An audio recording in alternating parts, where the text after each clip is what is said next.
Bueno, pues damos la bienvenida primero a todos y antes de empezar con la palabra y con lo que vamos a hablar hoy, vamos a hacer una oración.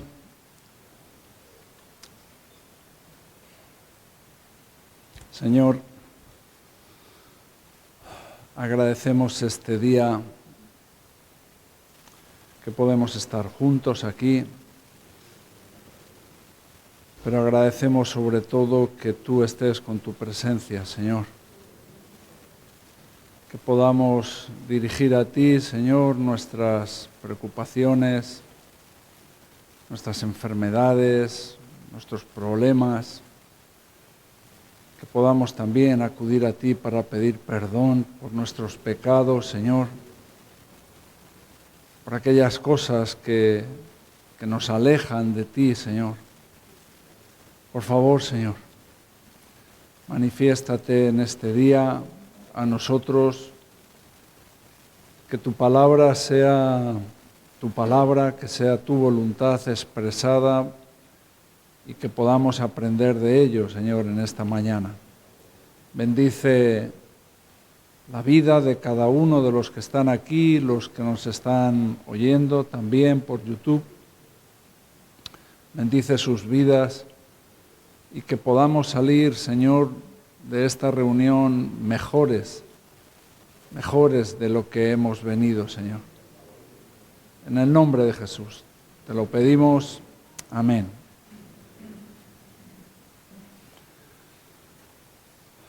Muy bien. Bueno, no sé qué número, cuántas reuniones hemos hecho ya.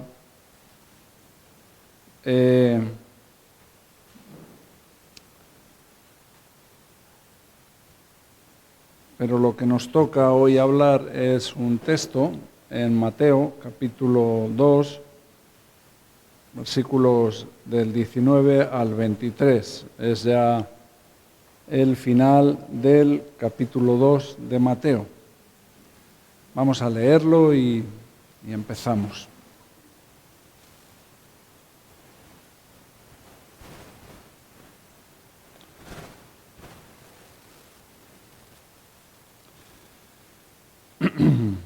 Pero después de muerto Herodes, he aquí un ángel del Señor apareció en sueños a José en Egipto, diciendo: levántate, toma al niño y a su madre, y vete a tierra de Israel, porque han muerto los que procuraban la muerte del niño. Entonces él se levantó y tomó al niño y a su madre y vino a tierra de Israel. Pero oyendo que Arquelao reinaba en Judea en lugar de Herodes su padre, tuvo temor de ir allá, pero avisado por revelación en sueños se fue a la región de Galilea. Y vino y habitó en la ciudad que se llama Nazaret, para que se cumpliese lo que fue dicho por los profetas, que habría de ser llamado Nazareno. Muy bien. Bueno, aquí el acontecimiento central de estos versículos es la muerte de Herodes. Y ya en estos últimos estudios que hemos hecho hemos hablado un poquitín de este hombre, de Herodes, ¿no? Herodes murió, Herodes el Grande. Herodes fue un hombre idumeo. Idumeo significa que era de la descendiente de Edom, de los edomitas, de Esaú. Y por lo cual, en el momento que Herodes asciende al trono, es la primera vez en la que un hombre que no es de la tribu de Judá se pone en el trono. Por eso hay ahí un cumplimiento de una profecía que Jacob en su día profetizó sobre su hijo Judá. Y entonces es el tiempo donde tiene que aparecer el Mesías. O sea, esa es una de las razones. El hecho de que por primera vez en el trono está un rey que no es de la tribu de Judá, que no es 100% judío, pues hace que venga este cumplimiento de esta profecía, ¿no? Y hemos hablado un poco estos últimos días sobre el carácter y el tipo de personalidad de Herodes, ¿no? ¿Quién era? Y bueno, ya hay muchas cosas curiosas en la vida de este hombre, aparte de que fue un hombre, un gran constructor, hizo grandes construcciones en lo que es Judea. Y Herodes muere, la muerte de Herodes se data en el año 4 a.C., ¿no? En el año 4 a.C. Por lo cual, aquí vemos ya un dato en cuanto a cuándo fue el nacimiento de Cristo, la exactitud del nacimiento de Cristo, que tuvo que ser antes. No es en el año 0, es unos años antes. Entonces, Herodes el Grande, que es así como le llamaban, muere en el año 4 a.C. Posiblemente, lo más probable, es que la muerte de este hombre, de Herodes, trajo un regocijo, un gozo en la mayoría de la población, porque Herodes ciertamente era un hombre bastante malo, con bastante maldad y que hizo sufrir mucho a Israel en el tiempo en el que él estuvo como rey. Así que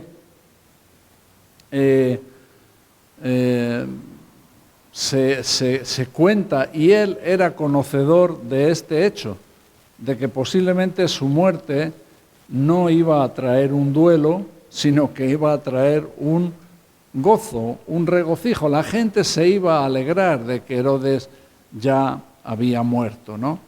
Por eso, y ya lo dijimos en una reunión anterior, Herodes determinó, puso como ley, como mandato, que en el momento en el que él muriera, tenían que morir, tenían que ser matados muchos de los hombres nobles de Israel, muchos de los hombres importantes, hombres queridos por Israel, para que de una manera,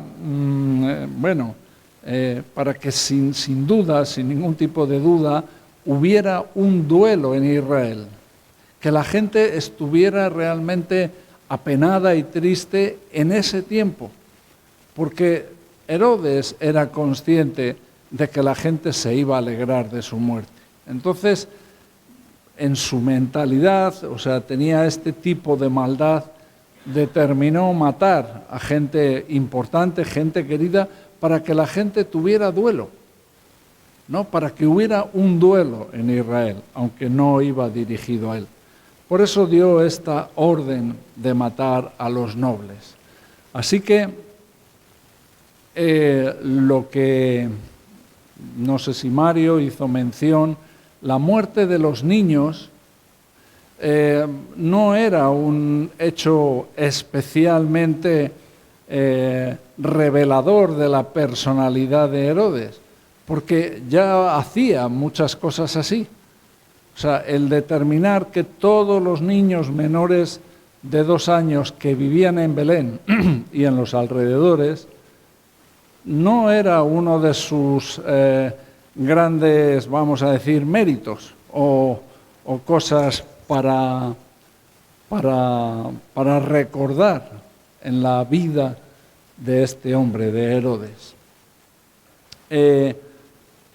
Lo que sí es cierto, y es algo que también tenemos que saber, que cuando todos sabemos, todos tenemos esta idea, este pensamiento de que Herodes es el que mata a todos los niños menores de 2 años.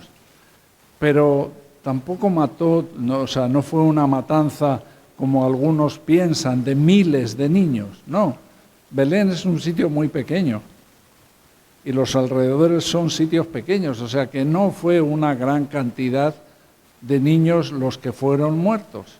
Algunos cifran que a lo mejor no pasaron de 25, 30 niños los que murieron. Esto no hace que Herodes sea mejor persona, ¿no? Porque el hecho de matar 25, 30 niños por miedo a que su trono fuera usurpado por otra persona, hace que veamos una maldad en este hombre, ¿no? Tampoco nos sorprende, ya hemos visto que para su muerte determina la muerte de muchas personas, tiene este mandamiento de la muerte de los niños, pero vemos que Herodes es igual de cruel en su propia familia. Él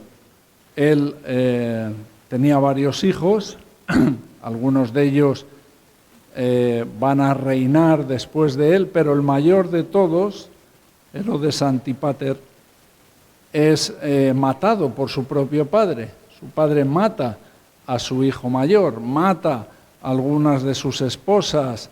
Herodes era de todo menos una buena persona. Así que cuando muere Herodes, fue llenado, fue como una especie de entierro, de lo más espectacular que se recordaba en la historia, ¿no? Él fue llenado de joyas, con coronas de oro, con báculos de oro, lleno de piedras preciosas, iba todo el féretro,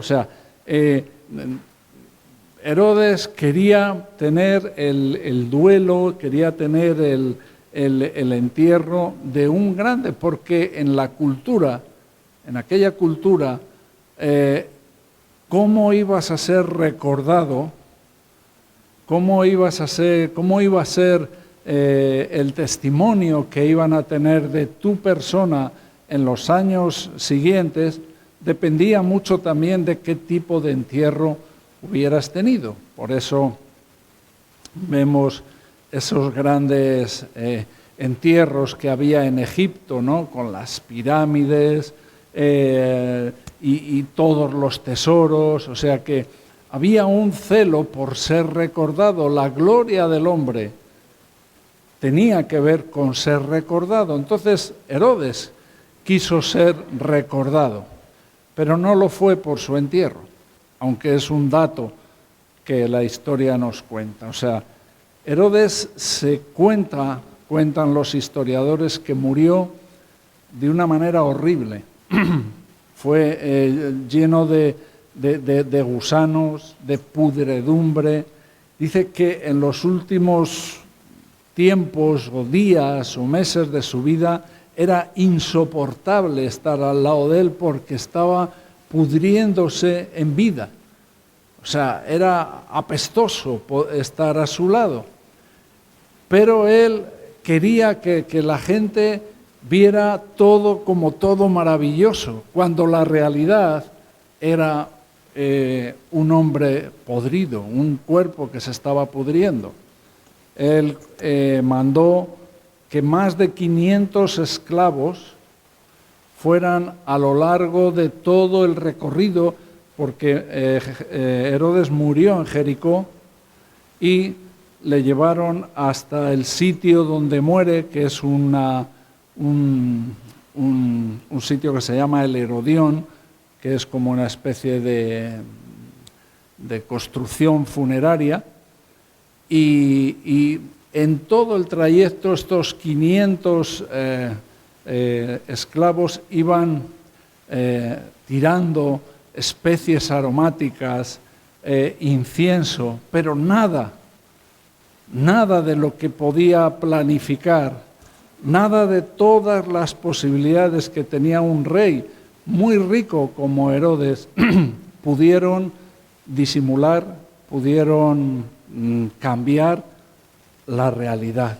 Y era un hombre horrible, ese es el testimonio que tenemos de él, que tuvo una muerte horrible, ¿no? Que tuvo una muerte horrible, como pocas se han recordado históricamente. Así que es curioso también que Herodes es enterrado, este Herodión está pegado a la ciudad de Belén, a la aldea de Belén o el pueblo de Belén, ¿no? El sitio donde nace Cristo es cerca de ahí el sitio donde es enterrado este Herodes. Así que esto es solamente datos que nos hacen ver un poco la personalidad de Herodes. Entonces Herodes determina cómo va a hacer con el reino, y Herodes tampoco tenía toda la libertad de hacer como él quisiera, porque por encima de Herodes estaba el César. Entonces el César no permitió que ninguno de sus hijos tuviera todo el poder que tuvo Herodes el Grande. Herodes el Grande fue un hombre muy fiel a Roma, le sirvió muy bien a Roma y estableció una justicia muy al gusto de los romanos. Entonces, pero Roma sabía que sus hijos eran igual de malos que su padre, pero posiblemente no eran tan fieles. Entonces, Roma no permitió que ninguno de sus hijos tuviera un reino tan extenso como el que tuvo su padre. Y hicieron repartir el reino y lo hicieron en 3 partes, ¿no? 3 partes. Son 3 los hijos de Herodes: Arquelao, que nos hace una mención aquí en el versículo 22, del cual no volvemos a saber mucho de Arquelao. Antipas, de este sí vamos a saber en el final, en la muerte de Cristo, y Filipos, que también Filipos era Felipe, sobre el cual la esposa de uno se había casado con otro, y ese es el motivo en el que Juan Bautista estaba criticando a Herodes Antipas, por casarse con la mujer de su hermano Felipe. Y luego había una hermana de Herodes que también recibió una parte pequeña, 3 ciudades. La hermana se llamaba Salomé. Así que aquí nos hace referencia en este texto a Arquelao. Y Arquelao, como acabo de decir, era un hombre digno hijo de su padre. Un hombre malo, también, igual no de la categoría de su padre, pero que cuando José estaba por inspiración, por revelación del ángel, está volviendo a Israel, sabe que Arquelao reina entonces en Judea y entra un temor en la vida de José. Entonces el ángel le dice que se vaya a la región de Galilea, ¿no? Que aunque también no era un sitio mucho mejor, pero había mejores posibilidades, menos riesgo para José y su familia. Así que esa es la historia de estos versículos que hemos leído. ¿Por qué razón Jesús acaba en Nazaret? Porque Jesús pasa prácticamente la mayor parte de su vida en Nazaret. Aquí ya nos dice el texto que la Escritura se tenía que cumplir. Pero vemos cómo los acontecimientos los acontecimientos que van sucediendo, no hace otra cosa que hacer que la Escritura se cumpla. Así que la Escritura se cumple sí o sí. No es una casualidad. La Escritura se va a cumplir. Y aquí se cumple la Escritura. Jesús y su familia, su padre y su madre, acaban viviendo en Nazaret porque tenía que ser llamado nazareno. Vale, esta es la historia, esto es lo que nos habla estos versículos. Y ahora, cuando uno lee esto, tiene que preguntarse, vale, ¿y esto qué tiene que ver conmigo? ¿Qué aprendo yo de aquí? ¿Qué enseñanza hay para mí aquí?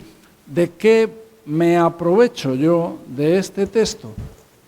Estamos viendo que este estudio de la armonía del Evangelio es un estudio que nos enriquece porque vemos que cada texto, cada versículo de la Biblia nos está enseñando cosas. Hemos visto incluso cómo una genealogía nos enseña cosas que tienen que ver con nosotros. Así que cuando leemos un texto como esto, que es un texto casi histórico de cómo es que José y María llegan a Nazaret, ¿qué tiene que ver conmigo? Bueno, aquí vemos cosas. Podemos ver una, lo que hemos hablado el otro día en cuanto a la responsabilidad de José. ¿Cómo José tiene esta responsabilidad de guardar a su familia? Y guardar a su familia representa guardar al niño. Él tenía una responsabilidad. Él está preocupado.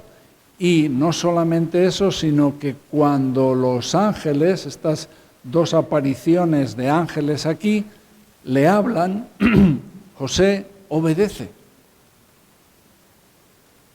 Estamos viendo aquí ya varios viajes, o sea, el niño no es muy mayor, no ha pasado mucho tiempo y ya José ha tenido que ir a Belén primero a inscribirse por un censo. Estando en Belén nace el niño, estando en Belén es avisado para que escape a Egipto, o sea, hace un viaje a Belén, de Belén se tiene que ir a Egipto y cuando vuelve de Egipto se va no a Belén, que está en la parte más cercana de Egipto, sino a Galilea, que está al norte, que es la parte más lejana. Bueno, aquí vemos un hombre obediente en tiempos donde no era fácil viajar, en tiempos donde, bueno, este tipo de cosas, vete a Galilea, vete a Belén, vete a Egipto, no eran cosas fáciles, pero vemos un hombre obediente. Pero, insisto, ¿qué tiene que ver esto con nosotros? ¿Por qué es importante que Jesús vaya a Galilea? Bueno, una de las primeras cosas que vemos es, si vamos aquí al capítulo 4,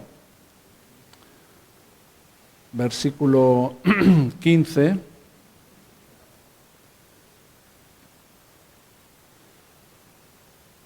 nos habla de tierra de Zabulón y tierra de Neftalí, camino del mar, al otro lado del Jordán, Galilea de los gentiles. Aquí aprendemos algo, y es que desde el primer momento la vida de Jesús, luego más tarde su ministerio, va a estar también dirigido hacia los gentiles. Así que nosotros no estamos excluidos de la vida de Jesús, no estamos fuera de la vida de Jesús, estamos incluidos prácticamente desde su nacimiento y en los primeros acontecimientos de su vida, y lo vemos A lo largo de toda su vida, Él está en una tierra fronteriza donde están en contacto con los gentiles. Y no solamente eso, sino que si vamos a Juan, capítulo 1, Evangelio de Juan,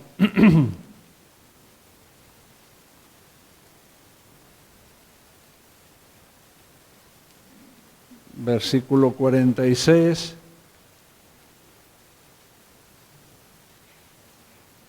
nos dice un hecho que hemos oído muchas veces. Natanael le dijo: ¿de Nazaret puede salir algo bueno? Le dijo Felipe: ven y ve.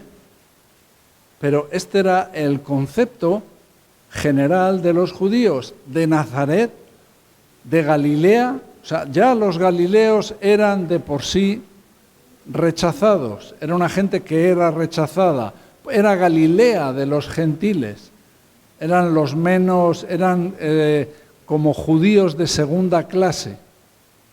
Y de Nazaret, si encima ya no es que eran galileos, sino que si eran de Nazaret, algo bueno puede salir de Nazaret. Este era el concepto. Si vemos el capítulo 7 de Juan,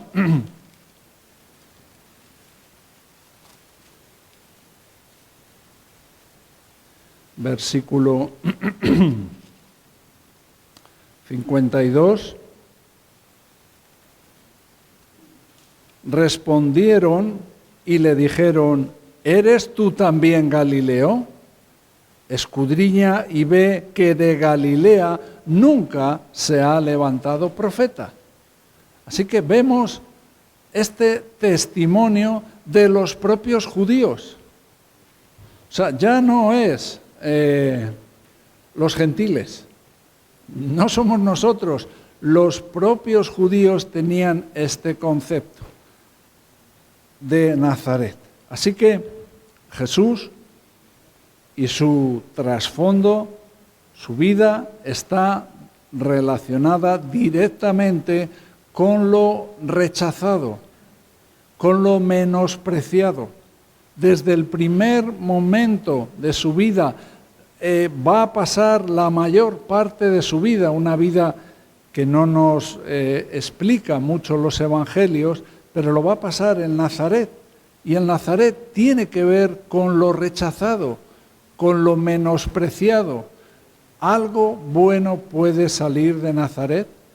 Ese era el pensamiento, no de los sacerdotes y los fariseos, de los propios discípulos de Natanael. O sea, ellos se veían todavía muy por encima de los galileos y especialmente de los nacidos en Nazaret. Así que vemos a Jesús identificado, relacionado constantemente con lo menospreciado, lo que no vale. Tenemos un texto muy conocido, Isaías, capítulo 53, que profetiza esta relación, esta situación en la vida de Jesús.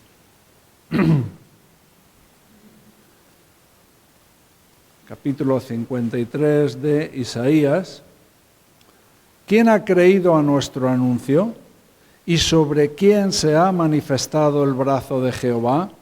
Subirá cual renuevo delante de él, y como raíz de tierra seca. No hay parecer en él, ni hermosura. Le veremos más inatractivo para que le deseemos, despreciado, desechado entre los hombres, varón de dolores, experimentado en quebranto, y como que escondimos de él el rostro, fue menospreciado y no lo estimamos. Ciertamente llevó él nuestras enfermedades, sufrió nuestros dolores, y nosotros le tuvimos por azotado, por herido de Dios, y abatido. No seguimos leyendo, pero aquí vemos proféticamente, profetizado por Isaías, esta circunstancia. Cristo está no relacionado con la élite, con los profetas, bueno, no, con los sacerdotes o con los escribas o fariseos, sino relacionado con lo menospreciado. Él está relacionado con esto proféticamente y realmente fue así. Y esto ya es algo que sí que nos tiene que enseñar. Sí nos tiene que enseñar, porque en cierta manera, nosotros podemos ser un poco Natanael. El mundo hoy es del espíritu de Natanael. ¿Puede salir algo bueno de ahí? ¿Hay algo bueno aquí? ¿En el cristianismo hay algo bueno para mí? ¿No es este a veces el pensamiento, o en algún momento no has tenido este pensamiento? Llegas aquí y te ves, que la gente habla de Cristo, que se lee la palabra de Dios por las mañanas, y el pensamiento que le viene a uno, ¿hay algo bueno de eso para mí aquí? ¿Yo voy a aprovechar algo de esto para aquí? Y esto es algo que debemos de reflexionar y que tenemos que decidir. Si vamos a estar dentro del espíritu de Natanael, en ese momento, ¿algo bueno puede venir de Cristo para mí? ¿O cuál va a ser nuestro corazón, nuestro espíritu, nuestra manera de pensar? Mira, los judíos esperaban un rey, un conquistador, alguien que les librara de la opresión de los romanos, alguien que les liberara, una especie de rey David. Eso es lo que estaban esperando. Por eso constantemente preguntaban por el reino. ¿Cuándo se establecerá el reino? Algo estaban creyendo, ¿no? Que tenía que venir con poder y con un ejército para ser liberados. Pero en su mente estaban pensando en otro tipo de liberación. No estaban pensando, considerando en ser liberados de sus pecados. No estaban pensando esto. Y Mateo, ¿qué está haciendo Mateo? Mateo es el Evangelio, ya lo hemos dicho desde el principio, vamos a decir, más especialmente dirigido a los judíos. Eso es una cosa. Y la segunda cosa es que Mateo lo que hace es presentar a Cristo como rey. Es curioso. Mateo dirigiéndose a los judíos y presentando a Cristo como rey. Y es Mateo el que más énfasis hace en todas estas circunstancias de Cristo. Nace en un establo. Mateo nos hace ver que su nacimiento es en un establo. Mateo nos hace ver que los judíos no celebraron su nacimiento, que los judíos se turbaron en Jerusalén, estaban turbados, estaban molestos, porque esto de que ha nacido el rey de los judíos, que decían los magos, pues a lo mejor les iba a quitar sus privilegios con Roma, sus pocos privilegios que mantenían. Solamente los ángeles se regocijaron y celebraron ese nacimiento, y unos pocos pastores. Los hombres y entre ellos hemos hablado mucho de Herodes, quisieron matarlo desde su nacimiento. Si Jesús se hubiera llamado el belenita, el que es de Belén, porque Jesús nació en Belén, pero si hubiera sido conocido como el belenita, ciertamente hubiera tenido un cierto prestigio, porque Belén era el sitio donde había nacido David. Y la gente hubiera dicho, mira, uno que ha nacido en el sitio que había nacido David, cuando en verdad Jesús había nacido en Belén, y en verdad la genealogía nos enseña toda la ascendencia, todos los antepasados, las 42 generaciones, y entre ellos a David. Pero la gente eso lo tenía como a un lado. Era Jesús, el Nazareno, el que está identificado con lo que no es, el que está identificado con lo despreciado, con lo miserable, con lo... Bueno, esto también nos tiene que hacer ver, porque ¿quién somos nosotros? ¿Nosotros de qué élite somos? ¿Qué son nuestros méritos?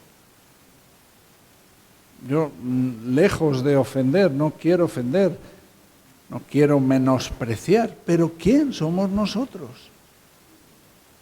¿Cuál es quién son nuestros antepasados? ¿Cuántos reyes hay en nuestros antepasados? ¿Cuántas personas prominentes que la historia, que hay un libro, el libro más copiado, la mejor historia, habla de toda esa ascendencia?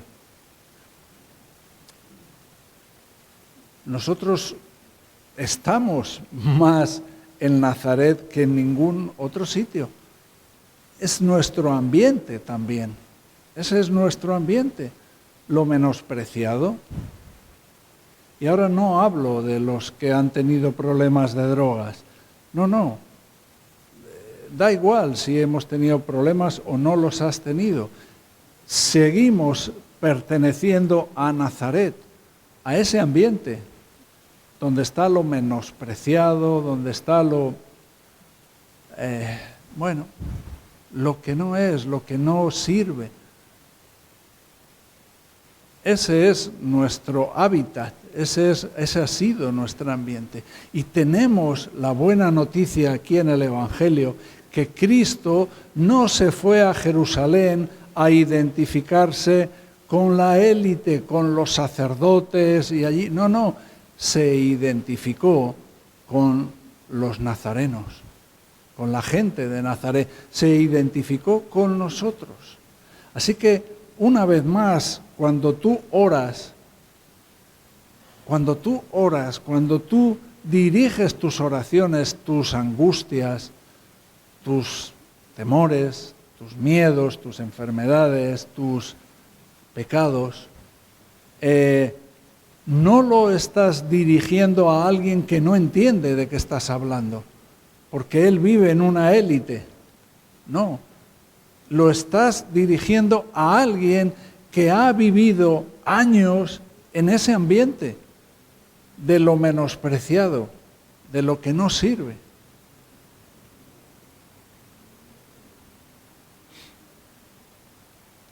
Ahí hemos visto la profecía de Isaías, cómo era. Cuánto menosprecio, cuánto rechazo vivió Cristo. Así que cuando tú le cuentas tus miserias, se lo estás contando a alguien que te entiende, pero que además es el Señor Dios Todopoderoso, que puede obrar, que puede ayudarte en esas miserias, ¿no?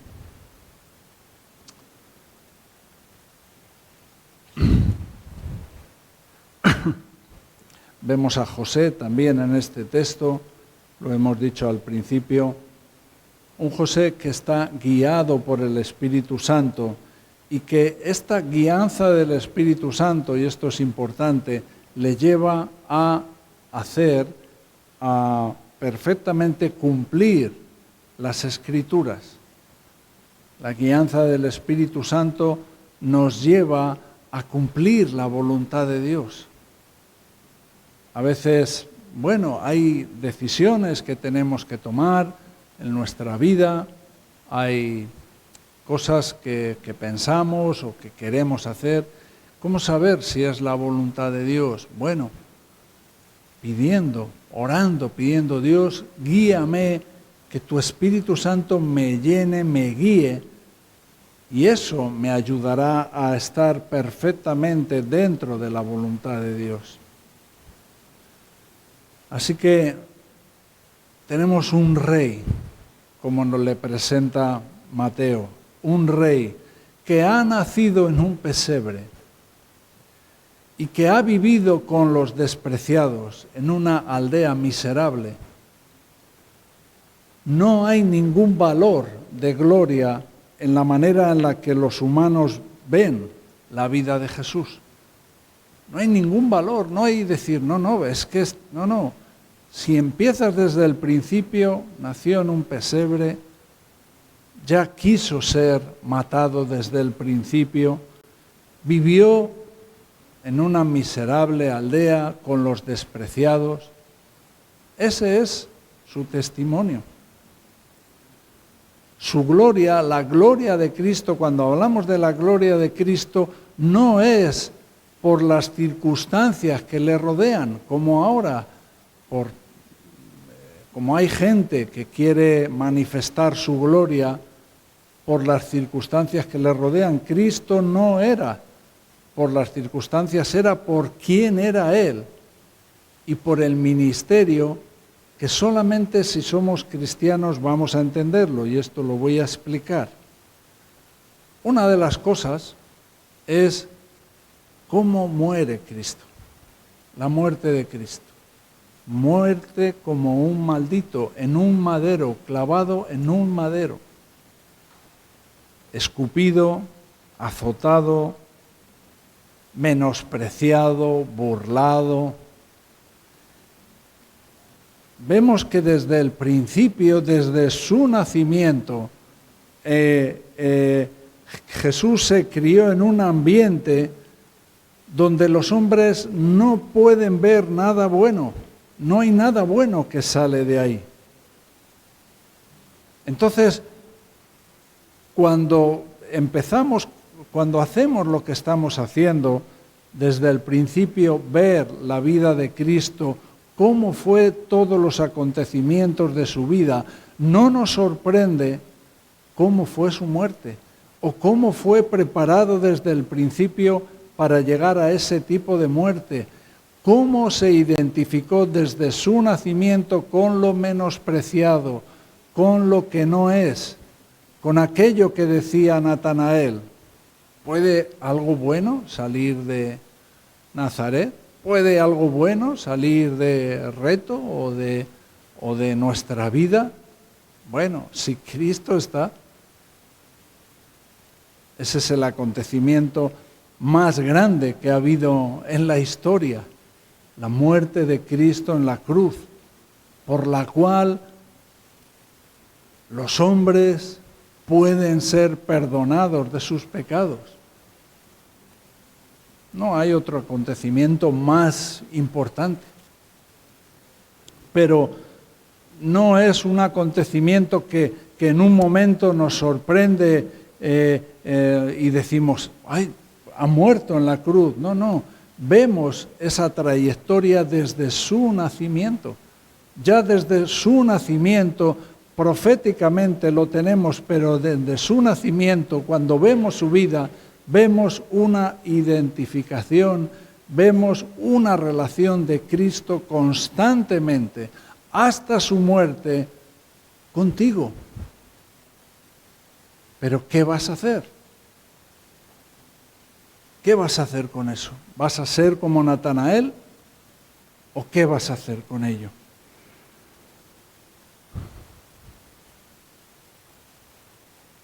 También en los primeros estudios que hemos hecho de esta armonía, hablamos de un tema que está en Juan capítulo 1,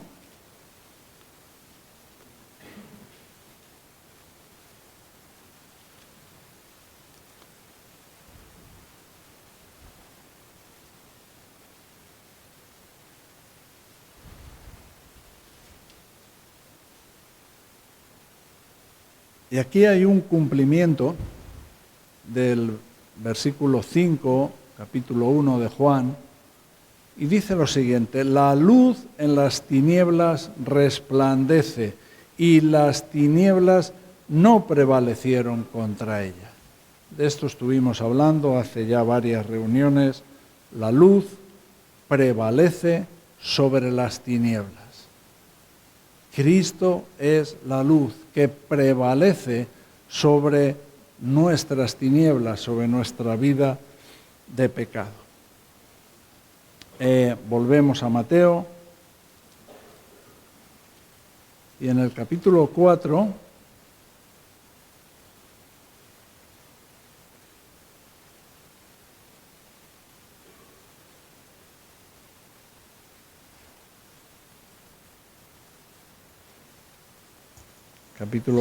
versículo 16, nos dice: el pueblo asentado en tinieblas vio gran luz. Aquí vemos el cumplimiento de que la luz resplandece en las tinieblas y que la luz prevalece. No las tinieblas prevalecen sobre la luz, sino la luz sobre las tinieblas. Y eso es una esperanza para nosotros. No prevalece las tinieblas sobre la luz, no prevalecerá tu pecado, no prevalecerá tu oscuridad, tus miserias, si Cristo, que es la luz, está. Si Cristo, que es la luz, está, la luz prevalece sobre las tinieblas. Y aquí es lo que está diciendo: un pueblo, Nazaret, Galilea, que no es que pasó ciertos momentos de tiniebla, estaba asentado en tinieblas. Su vida constante, su situación constante era una situación de tinieblas. No sé si este es tu caso. No, una situación constante de estar en tinieblas. Este pueblo que estaba asentado en tinieblas vio una gran luz, vio gran luz.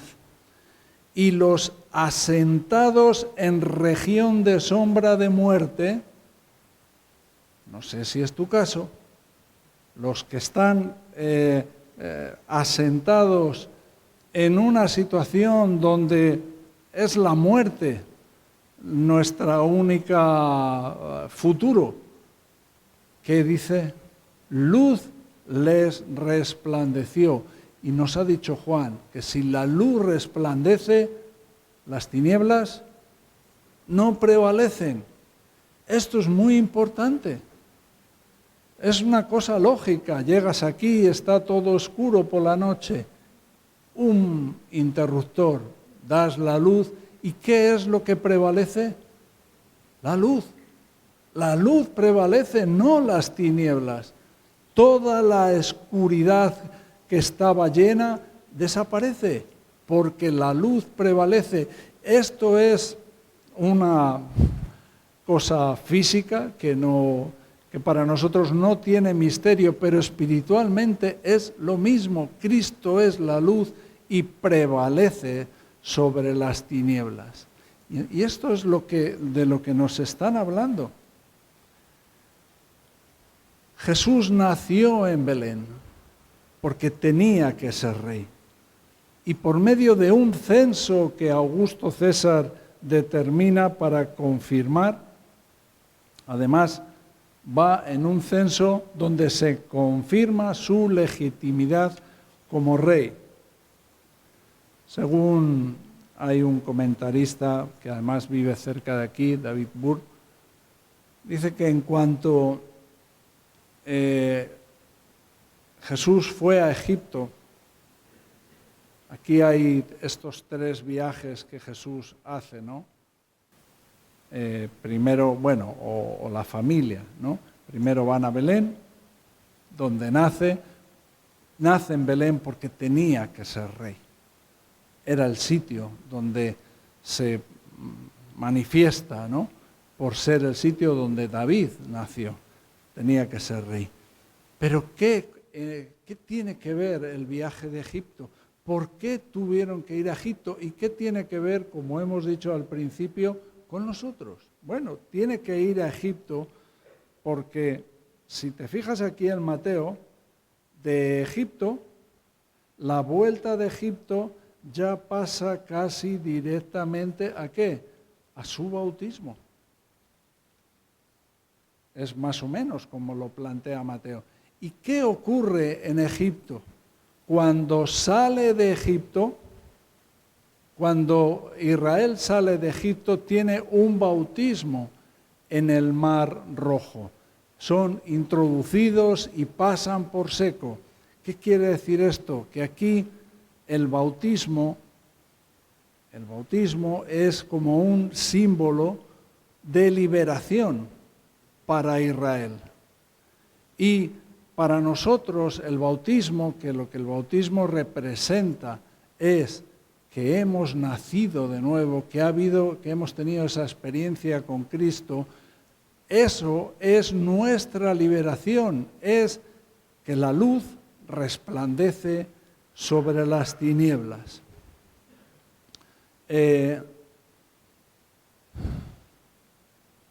Y de Nazaret, ese viaje a Nazaret, como hemos dicho ya, porque no se identifica con los sacerdotes, se identifica con un pueblo que estaba asentado en tiniebla, con los gentiles.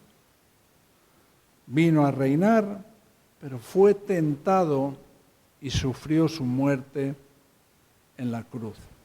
Cuando Juan nos presenta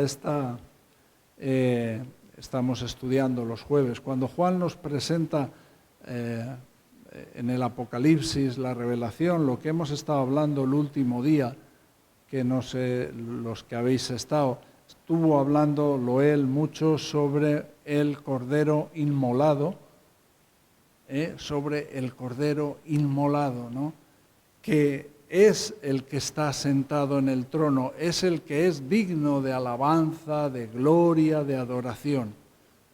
Entonces, cuando uno lee la Biblia por primera vez y va ahí, no entiendes bien por qué es un cordero inmolado el que está sentado en el trono y el que es digno de adoración, porque es un cordero sacrificado el que está sentado en el trono y es digno de alabanza y gloria. No lo entiendes, pero cuando vienes desde el principio, ves que Cristo está identificado constantemente con nuestra vida, con nuestros problemas, y Él es esa luz que prevalece en las tinieblas. Es lo que está haciendo Cristo.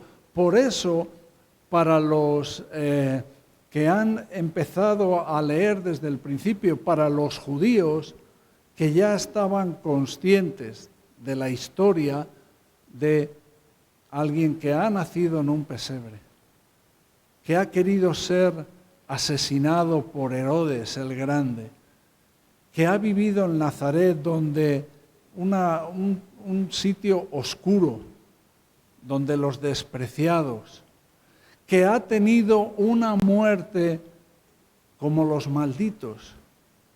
¿Qué está haciendo? ¿Por qué tiene que ser todos estos acontecimientos así? Porque se está identificando con nosotros.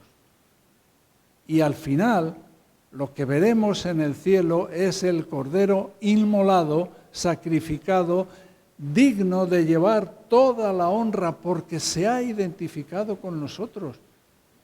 Es por eso, porque esa gran luz prevalece sobre las tinieblas. Entonces, esto es como una especie de patrón, de norma, que se presenta desde el principio de la vida de Cristo hasta la eternidad, porque en la eternidad seguirá siendo así.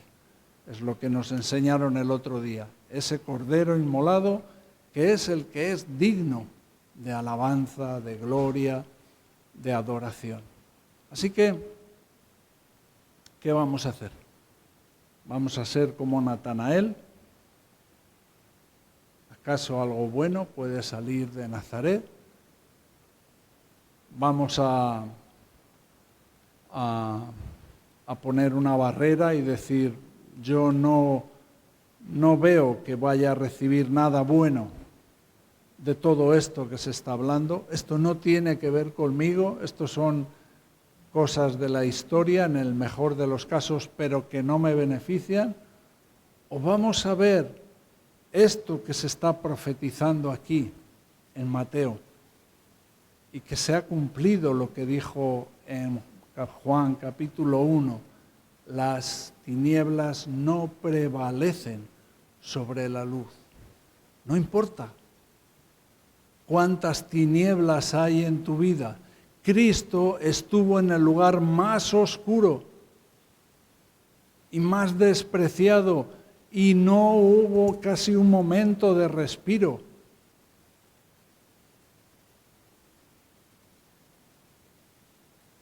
Hasta que ya le vemos en su situación celestial, ¿no? Ahí en el trono, porque Él es el que es digno. Pero solamente podremos verlo y entenderlo y empezar a entender por qué es el Cordero inmolado el que tiene que ser adorado. ¿Por qué es así? ¿Por qué es un Cordero sacrificado? ¿Por qué no es otra cosa? Bueno, tiene que ver contigo y conmigo. Tiene que ver con la obra de Cristo. La luz ha venido a prevalecer sobre las tinieblas, sobre tus tinieblas. Prevaleció sobre las tinieblas de un lugar oscuro como Nazaret. Prevaleció sobre las intenciones de un rey malvado como Herodes. Prevaleció entre un pueblo que no quería, que no valoraba. Por eso, y ahí nació en un pesebre. Prevaleció sobre un imperio romano que le mataron. Prevaleció sobre toda la élite de los judíos, prevaleció sobre todo estas cosas. Así que puede prevalecer sobre tu pecado, sobre tus miserias, tus oscuridades. Amén. Vamos a dar gracias a Dios. Señor,